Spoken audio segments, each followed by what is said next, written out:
There's a couple ways to cause an emergency stop or hook up an emergency stop button to a GRBL controlled CNC machine.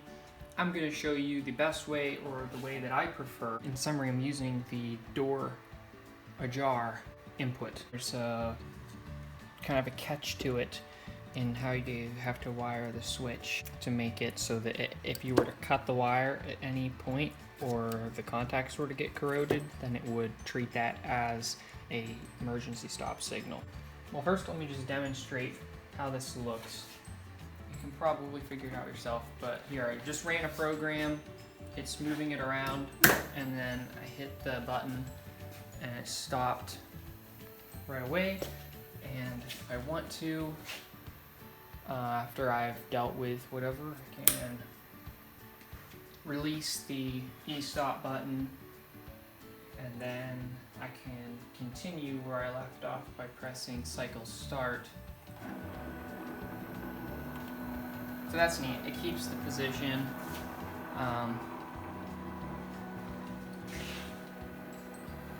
But it still stops immediately. I'll show you also if I unplug this wire, machine stopped. That's how safety switches are supposed to work. That way, if they break, it will break in a safe way. Show you how you wire this thing up. First of all, you're gonna want to get a normally closed switch. This switch has two contacts, two modes, normally open and normally closed. So you get a normally closed. You use the feed hold input pin, which on an Uno is analog 1. The other side of the switch goes to ground. And in normal running mode, they'll actually be jumpered together. Like I said, you want a normally closed switch. So that means the input will usually be grounded whenever your machine's cutting, but then if it sees 5 volts on that pin, it's going to stop everything. And that's great because it has a 5 volt internal pull-up resistor. If at any point this wire breaks the connection, if it breaks the connection to ground, then the pull-up resistor is going to bring it up to 5 volts. Arduino will say, hey, the door's open, stop everything. Now that behavior is actually not default. There's two options that you need to change inside of GRBL config. You need to tell it to use the door ajar. Here, enable safety door input. So that's the first one. However, if you're using an Arduino Mega, they have a separate pin for that. They have enough pins that you don't have to share with the feed hold.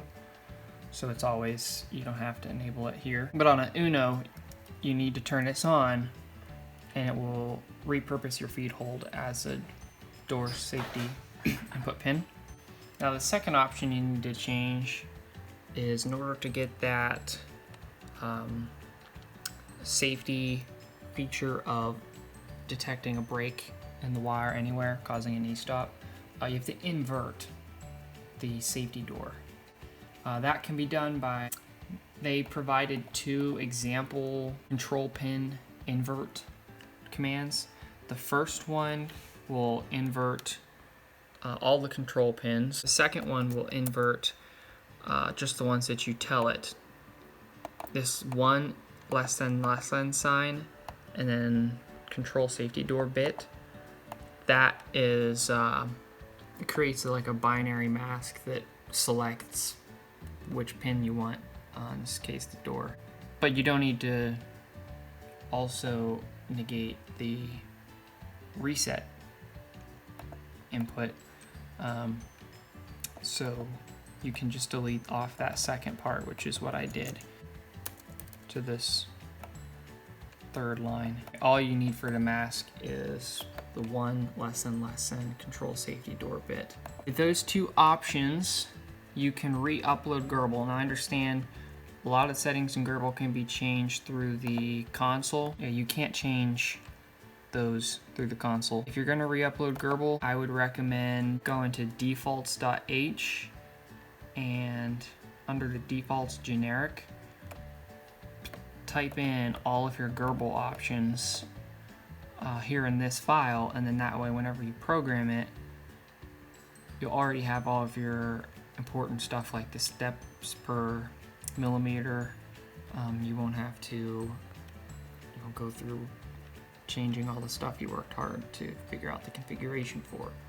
So yeah, in review, the two options you need to change, one of them is enable safety door input pin, only needed on an Uno, not on a Mega. And the second option is to invert safety door control pin.